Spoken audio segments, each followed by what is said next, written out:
Recording in progress. Olá, meu nome é Sebastião Ernesto, eu sou médico anestesiologista e vou continuar falando sobre fisiologia da parada cardiorrespiratória, da reanimação cardiopulmonar,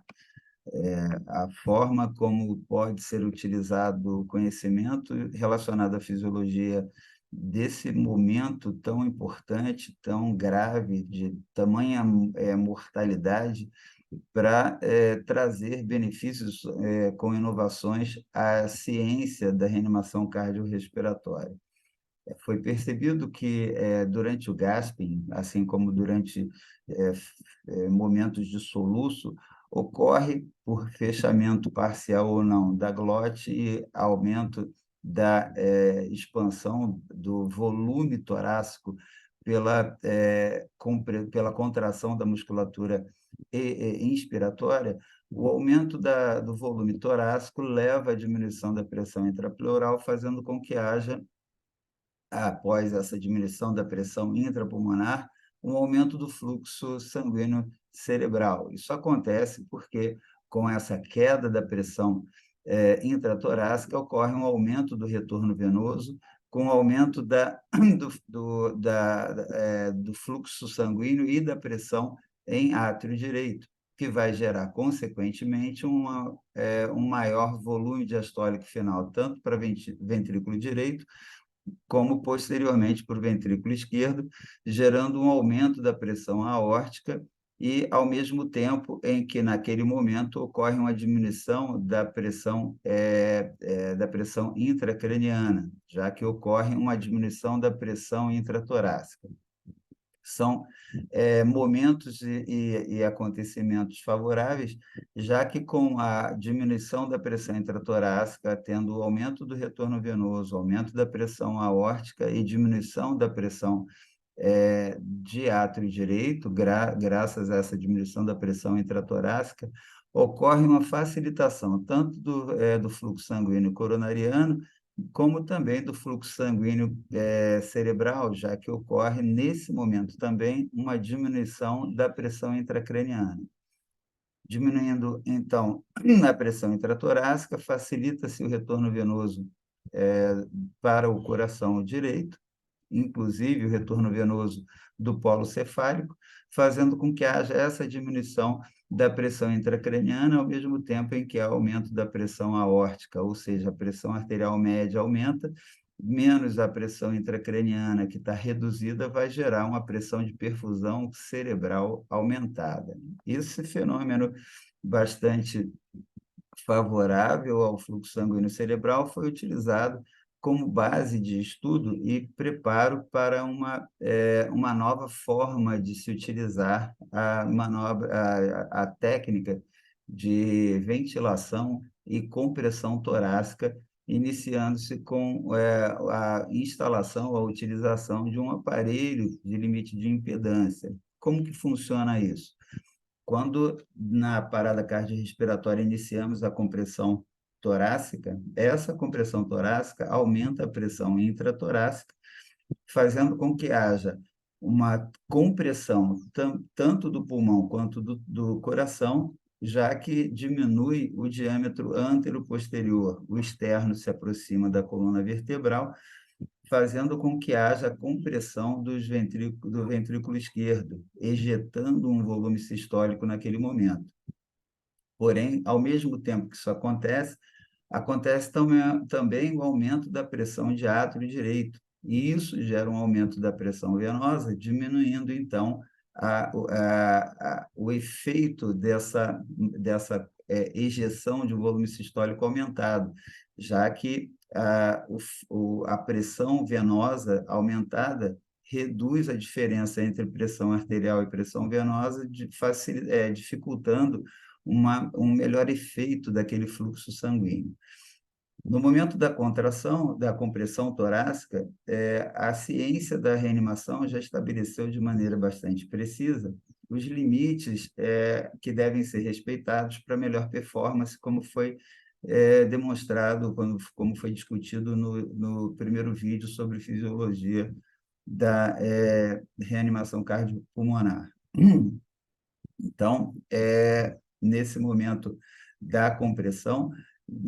A atenção a uma frequência entre 100 e 120 compressões por minuto, com diminuição ou aprofundamento da parede anterior do tórax de 5 a 6 centímetros no adulto, de 4 a 5 centímetros na criança, e com o mínimo de interrupções possível, fazendo com que haja uma frequência de fluxo, um tempo de fluxo pelo menos maior que 80% do ciclo de reanimação. Então, todas essas. E o retorno da parede do tórax à sua fase de repouso deve ser um outro ponto importante considerado na fase de descompressão torácica. Então, na fase de compressão, é importante frequência, aprofundamento, não interrupções, mas no momento da descompressão, quando você permite que a parede do tórax volte ao seu estado de repouso sem exercer nenhuma pressão sobre ela, você faz com que haja uma respiração passiva. Naquele momento, há uma expansão da parede do tórax, gerando uma pressão negativa intratorácica que facilita a inspiração passiva, ao mesmo tempo que permite um retorno venoso naquele momento. Nesse momento em que há esse retorno venoso, na fase de descompressão, começou-se a utilizar, então, esse aparelho, esse dispositivo de limite de impedância, que faz com que haja, na fase de descompressão, uma obstrução do tubo traqueal do paciente ou da prótese ventilatória que se esteja usando. E, então, quando a parede do tórax se expande de maneira passiva, gera uma pressão negativa mais intensa, já que você não permite entrada de ar naquele momento, como entraria no paciente sem esse dispositivo. Então, na descompressão, antes da utilização desse dispositivo, quando a parede do tórax se expandia, com a entrada de ar, gerava uma determinada pressão negativa. Mas quando você obstrui a entrada desse ar, a pressão negativa ali é mais negativa ainda, gerando uma maior facilidade de retorno venoso a esse coração, que precisa muito desse retorno venoso para gerar posteriormente, depois de gerar o volume diastólico final, gerar um volume sistólico mais favorável. Então, a utilização desse dispositivo foi baseada nessa pressão negativa que se percebe que nos pacientes, na hora do gasping, apresentam uma facilitação no retorno venoso por diminuição mais intensa da pressão intratorácica. Isso é utilizado de maneira seriada, mantendo-se, então, alguns ciclos de compressão com esse dispositivo e depois desativo o dispositivo para poder ventilar um pouco o paciente. Então, é feito de maneira a se manter um volume sistólico mais adequado pela facilitação do retorno venoso. Isso se provou ser benéfico, uma vez que, como você tem uma diminuição daquele volume sistólico no momento da parada, já se observou que o volume sistólico na massagem cardíaca externa é algo em torno de 20% do que seria o volume sistólico no indivíduo normal, 15% a 25%. Portanto, você não precisa de um volume corrente, de um volume minuto respiratório normal, para ter uma boa relação ventilação-perfusão nesse momento. Esse dispositivo, então, é utilizado dessa forma, ele é colocado ali para fazer, temporariamente, a gerar uma pressão negativa. Então, no momento em que tem a fase inspiratória, que tem aumento da pressão intratorácica, e depois, quando você tem a fase expiratória, que você permite o retorno completo da parede do tórax à sua posição normal, você gera uma pressão negativa mais importante, que facilita muito o retorno venoso, gerando um volume sistólico mais importante, mais eficaz para a contração, para a compressão torácica seguinte. Depois disso, foi idealizado um dispositivo que tinha a intenção de regular a pressão intratorácica. Esse dispositivo, inicialmente utilizado de forma manual, ele gerava a informação de quanto estava sendo aprofundado esse tórax e qual a pressão que estava sendo utilizada na sua compressão. Você também teria ali como controlar, ou pelo menos como monitorizar, a frequência de compressões para você manter ali entre o mínimo eficaz e o máximo efetivo, sem complicações como diminuição do tempo de retorno venoso e entre outras coisas. Esse dispositivo ele demonstrou uma eficácia importante, como vai ser visto posteriormente em outro vídeo, na condução das manobras de reanimação, gerando uma pressão negativa intratorácica importante, já que ele dispõe aqui de uma espécie de sugador, como simulando um desentupidor de pia, por exemplo. Então, você coloca acopla no tórax do paciente de forma que ele gera um vácuo aqui. Então, quando você comprime, você tem a ideia de quanto você está aprofundando o tórax, e quando você retorna o tórax à posição de repouso, você tem como gerar uma pressão mais negativa ainda, já que ele está, entre aspas, colado ali na parede do tórax, e você tem como puxar esse tórax de maneira mais efetiva, gerando uma pressão mais negativa, que vai gerar um melhor fluxo sanguíneo coronariano, pela diminuição importante da pressão intratorácica, que gera uma pressão de perfusão coronariana boa, já que você vai ter uma pressão de aorta melhor, já que como você teve um retorno venoso melhor, você vai gerar uma pressão aórtica melhor. E na fase diastólica da manobra de reanimação, naquela fase que você está levantando o tórax do paciente, entre aspas, você vai permitir uma boa queda da pressão de átrio direito, favorecendo muito a pressão de perfusão coronariana. Também, durante essa fase de descompressão, você vai facilitar muito o retorno venoso do sangue cerebral via jugulares para o coração, diminuindo muito a pressão intracraniana e, assim, facilitando a pressão de perfusão coronariana. Mas esse dispositivo, ele se mostrou, na sequência da sua utilização, um pouco perigoso, porque gera maior incidência de fraturas, de outras lesões, e aí ele acabou sendo abandonado, substituindo por outros dispositivos. Na fase de estudo, então, na comparação entre esses diversos aparelhos, o dispositivo de impedância associado a essa manobra de compressão e descompressão ativa, você gera uma melhor qualidade. E foi feita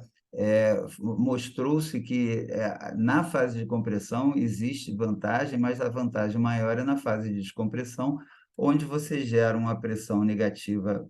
mais negativa ainda, intratorácica, favorecendo, então, o fluxo sanguíneo para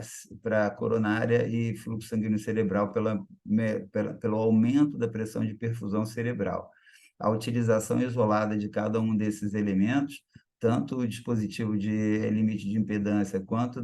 do regulador de pressão intratorácica, se mostrou menos eficaz do que a utilização associada deles. Na sequência, foi desenvolvido esse aparelho, o chamado Lucas. Quando eu ouvi a primeira vez o nome desse aparelho Lucas, eu imaginei que tivessem criado esse nome em homenagem a São Lucas, o santo padroeiro da medicina. Mas não, ele são apenas as iniciais do termo London University Cardiac Assist System, que London University na Suécia, foi onde foi desenvolvido esse aparelho, e ele foi desenvolvido a partir da observação de um estudioso que observou em transporte de ambulância a dificuldade que era manipular e fazer as compressões efetivas no tórax do paciente em movimento, do paciente na ambulância em movimento, a ambulância fazendo curvas e todo mundo ali perdendo o equilíbrio. E ele idealizou, fez uns protótipos, acabou evoluindo e gerando esse aparelho que pode ser disponibilizado em algumas instituições. É um aparelho bastante caro, na ordem de 11 mil dólares, para cima, e ele também, como aquele dispositivo inicial lá de regulador de pressão intratorácica, ele tem essa campânula que se acopla no tórax do paciente na forma de um aspirador, aspirador de pia, algo assim. Ele acopla ali por vácuo e ele tem, então, os controles no seu corpo, onde vai ser instituída, vai ser delegado a ele a frequência de compressões, a profundidade das compressões, e o paciente vai ficar com o corpo aqui dentro desse aparelho, o aparelho envolve o tórax do paciente e vai fazer com que ele seja submetido às manobras de compressão torácica de maneira muito mais eficaz, oferecendo vantagens como é, se fosse a manobra manual, depois de 2 minutos já foi observado que, por mais bem preparado que seja o reanimador, há o cansaço, há perda de qualidade na compressão, tem que ter troca a cada 2 minutos, a cada ciclo de 2 minutos de reanimação, para tentar manter a qualidade daquelas compressões. Também aqui você vai manter a frequência fixa que você preparou o motor do aparelho para ele gerar aquela frequência, profundidade, não vai ter erro de frequência, como acontece, já foi observado que 90% das vezes você aprofunda de mais ou de menos, ou a frequência não está adequada. Então,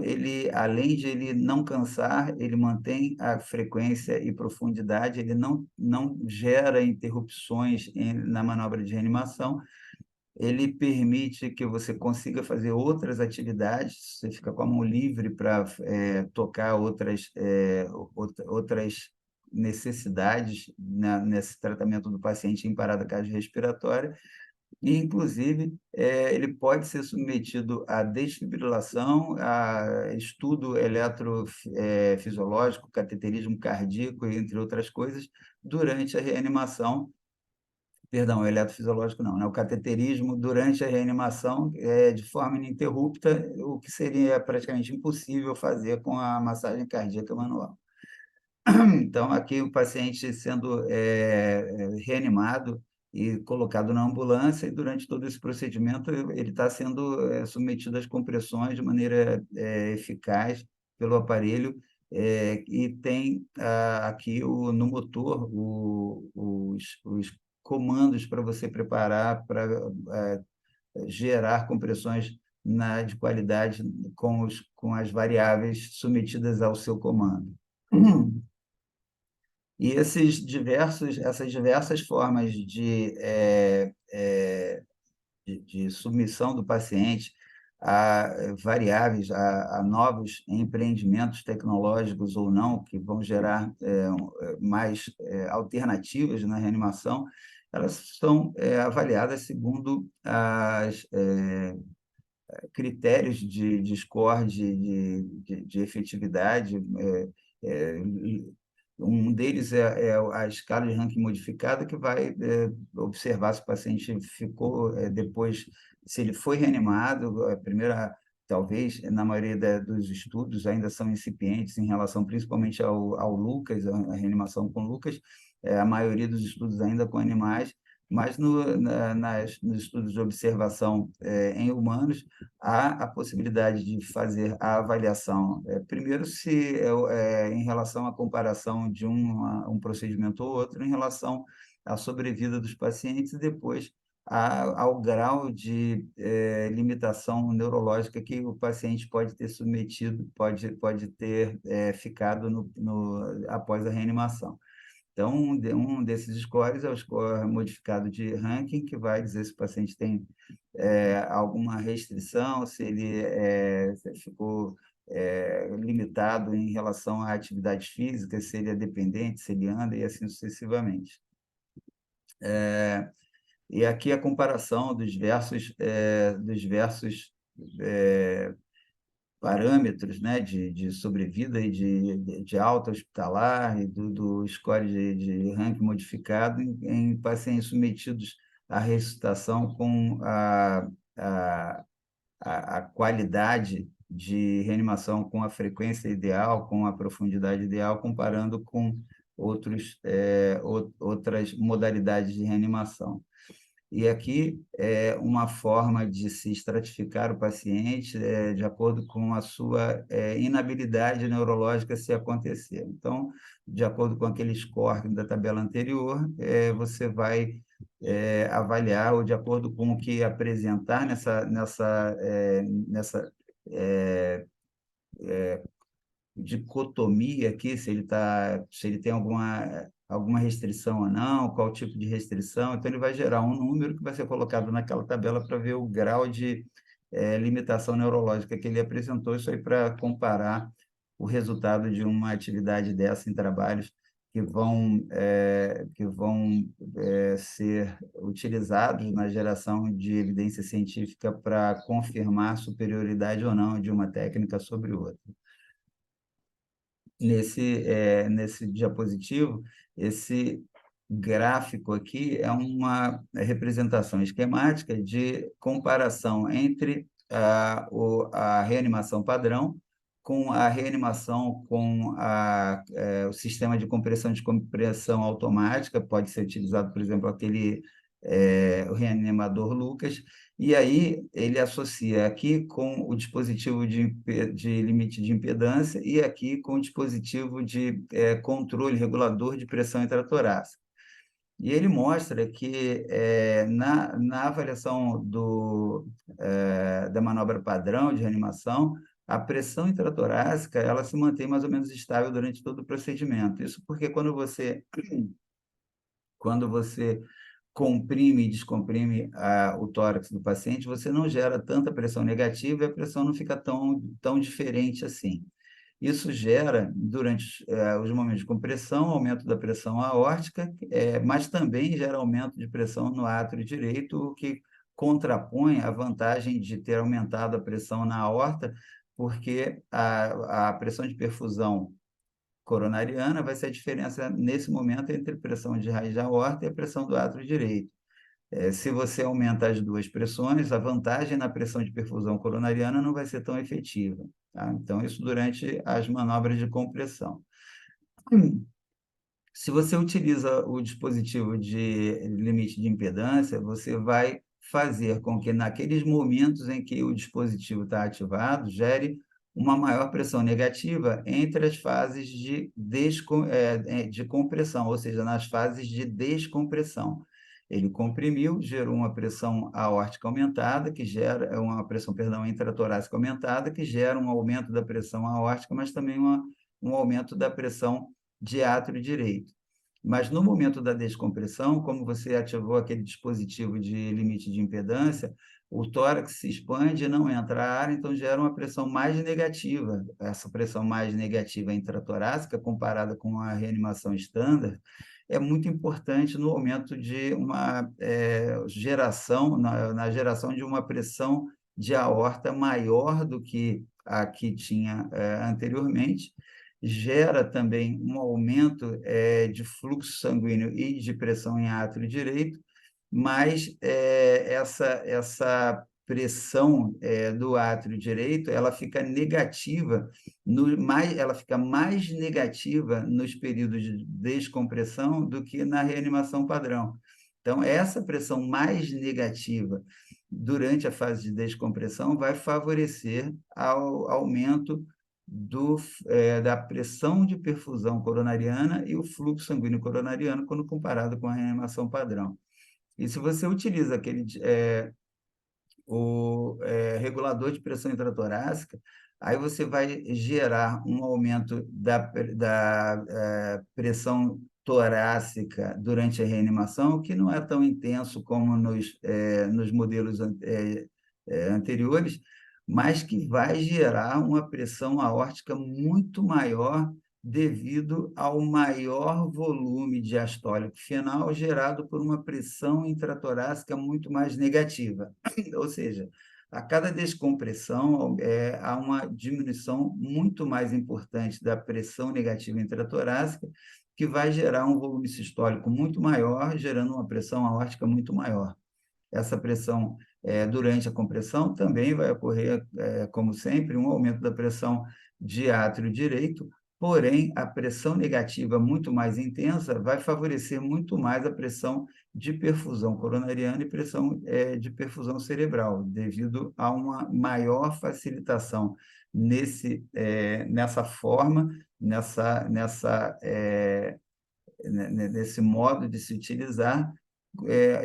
gera uma pressão negativa mais intensa, com um aumento do retorno venoso em relação aos outros modelos e fazendo com que haja um maior volume sistólico, favorecendo mais, então, a proteção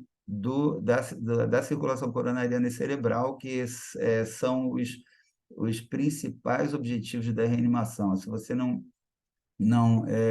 tem um bom fluxo coronariano, o retorno da função contrátil espontânea fica muito difícil, há o risco de lesão miocárdica e você não consegue manter uma circulação cerebral efetiva ao longo da reanimação. Isso gera aumento da chance de lesão cerebral também. Uma outra coisa que foi observada é que quando você levanta o tórax do paciente, o polo cefálico, cerca de 30 graus, você gera uma facilitação do retorno venoso, fazendo com que não há um importante aumento da pressão de aorta, não há uma importante diferença em relação à pressão arterial, mas ocorre uma diminuição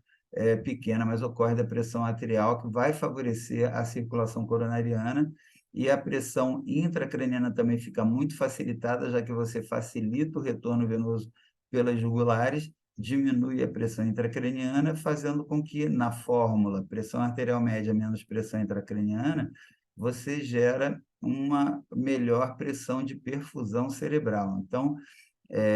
estudos iniciais mostraram vantagem nessa elevação do polo cefálico, cerca de 30 graus, e o que foi mostrado nos trabalhos com a comparação com rebaixamento, fazendo o contrário, o oposto. Se você rebaixar o ângulo do polo cefálico 30 graus, todo esse benefício ele vai ser anulado e vai até piorar. Então, você vai ter um aumento da pressão intracraniana, porque vai ter dificuldade do retorno venoso, gerando uma queda na pressão de perfusão cerebral. Isso tudo foi posto em estudo. Os estudos mostram que a utilização de cada uma dessas manobras, cada uma dessas estratégias isoladamente, não geram uma melhora importante no desfecho final, mas que a associação entre elas pode ser bastante benéfica para o paciente. Outra preocupação em relação aos avanços, tanto no atendimento quanto no conhecimento da fisiologia da reanimação cardiorrespiratória, é a tentativa de reduzir a lesão de reperfusão. A gente sabe que, naquele momento em que você tem a parada cardiorrespiratória, a atividade metabólica celular vai continuar até um determinado tempo, enquanto tiver recursos de energia, principalmente na forma de ATP.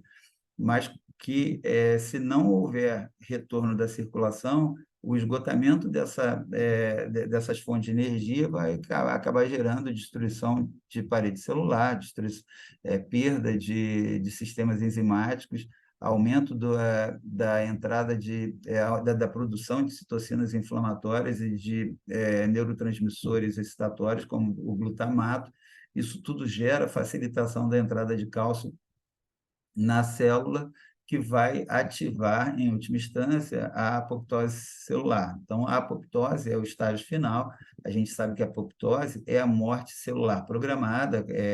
geneticamente, cada célula tem a sua programação de tempo de vida, mas ela pode ser acelerada em algumas situações, uma delas é a isquemia, e no momento da reperfusão, com a chegada de grande quantidade de oxigênio no momento da reperfusão, ocorre uma sobrecarga de hidrogênio, de cargas negativas que vão se associar a a esse oxigênio chegando, que vai ser incapaz de equilibrar com a concentração de cargas negativas, gerando os chamados hiperóxidos, os chamados substâncias reativas de oxigênio, que também vão ser extremamente maléficas, vão atuar gerando aumento da produção de citocinas inflamatórias e todo aquele cortejo associado à necrose e apoptose. Então, é importante a preservação da microcirculação, o endotélio, ele deve ser preservado na manutenção de um aporte de oxigênio adequado e um fluxo sanguíneo adequado, sem excesso de oxigênio, sem excesso de hidratação. O fluxo sanguíneo vai ter que ser mantido e a qualidade das compressões em todos os quesitos mencionados anteriormente é de extrema importância na manutenção de todos esses parâmetros. As alterações metabólicas, acidose metabólica e ou respiratória, vão ser também extremamente danosas para todo esse sistema que foi mencionado até aqui. Esse estudo mostra as possibilidades de utilização de recursos que podem trazer o chamado pré-condicionamento celular, que se demonstrou que pode ser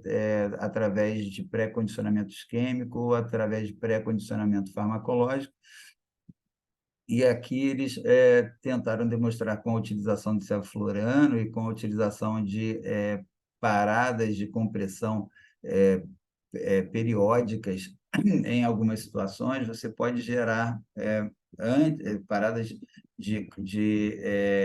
geração de isquemia por tempo limitado antes de outro momento de isquemia, gera uma maior segurança no próximo momento de isquemia. Mas no momento da parada cardiorrespiratória, a parada de compressão é extremamente danosa e paradas de segundos podem levar à necessidade de cerca de 15 compressões torácicas para você começar a gerar um fluxo sanguíneo adequado, tanto a nível coronariano quanto cerebral. Mas demonstrou-se que nessas situações em que há risco à utilização do sevoflurano, pode ser benéfico naquelas situações que o paciente vinha em utilização do sevoflurano, a parada cardiorrespiratória pode ser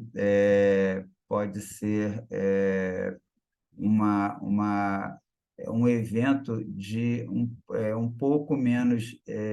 efeitos colaterais, efeitos danosos, desfechos negativos podem ser reduzidos graças a isso. E vem sendo feito, então, estudo em relação ao uso do sevoflurano e a utilização do surfactante na forma da substância poloxamer 188, que pode ser utilizado para preservação tanto da junção da membrana da barreira hematoencefálica, quanto a nível pulmonar e preservação de junções celulares para diminuir o risco de perda de conteúdos intravasculares para tecidos como água, proteínas e a geração de substâncias pró-inflamatórias também. A utilização, a preocupação dos esforços gerais, levando sempre em consideração a possibilidade da queda progressiva da quantidade de fonte de energia na forma de ADP, quando você demora muito a restaurar a função cardíaca do paciente, a função contrátil. E quanto mais você demora para reverter uma fibrilação ventricular, menor vai ser a sobrevida do paciente, porque ele vai progressivamente esgotar as fontes de energia na forma de ATP, tanto pelo alto consumo durante a fibrilação, quanto pela falta de restauração por falta de oxigênio e nutrientes que não estão chegando ali. E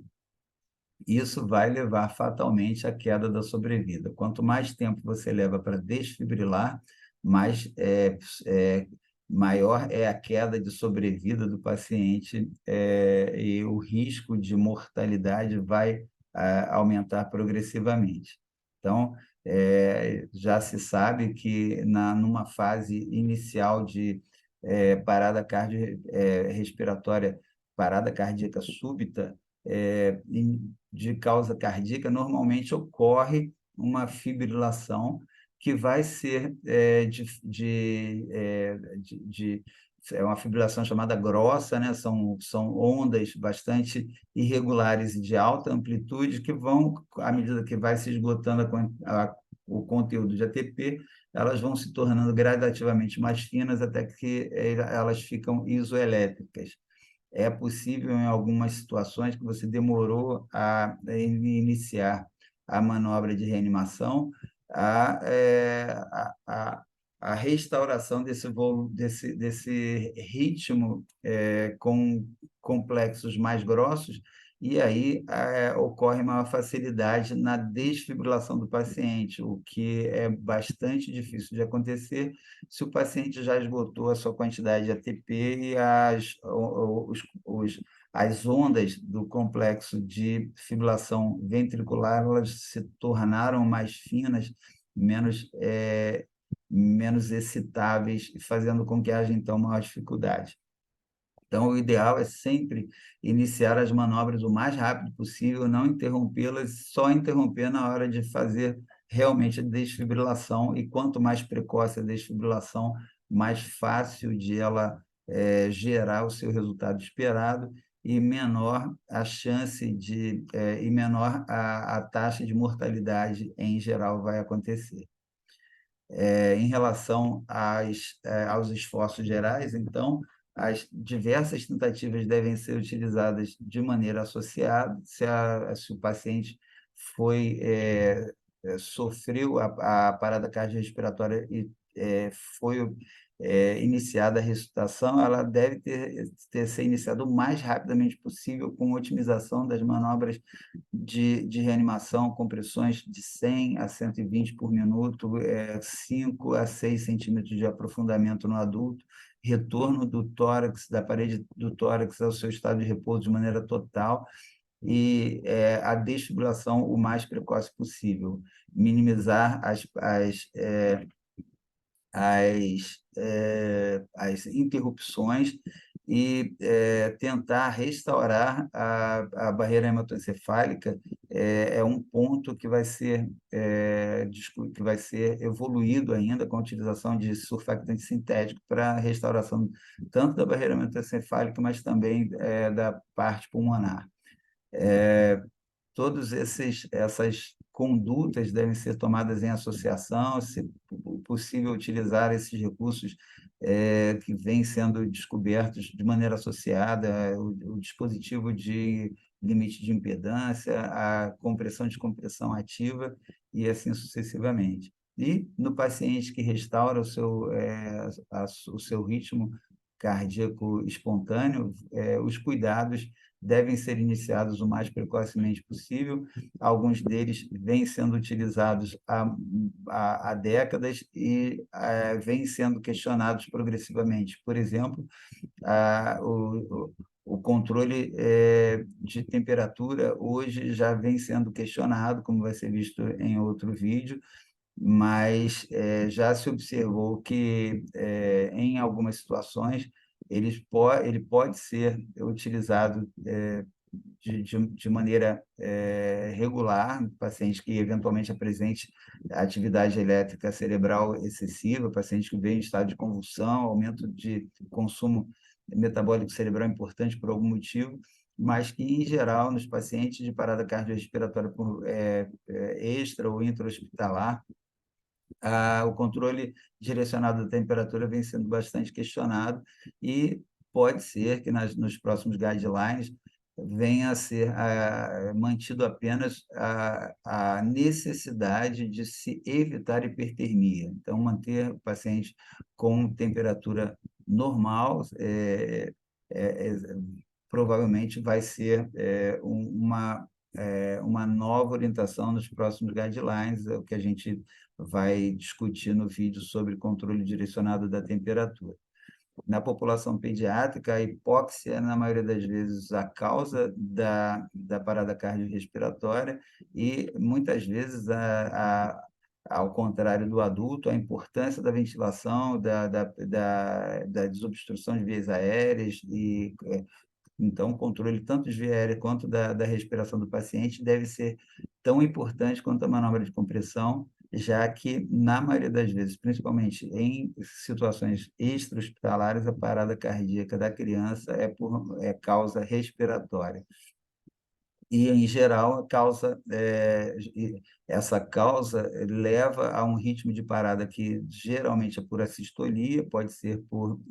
atividade elétrica sem pulso, raramente vai ser por fibrilação ventricular, mas, de qualquer forma, durante a manobra de reanimação, isso deve ser sempre avaliado. Lembrar que quanto mais jovem a criança, mais isso é verdade, e quanto mais velha a criança, entre aspas, à medida que se aproxima da idade adulta, a relação de causa vai sendo desviada para causas semelhantes à do adulto. Controlar sempre a temperatura, o controle direcionado da temperatura não é é,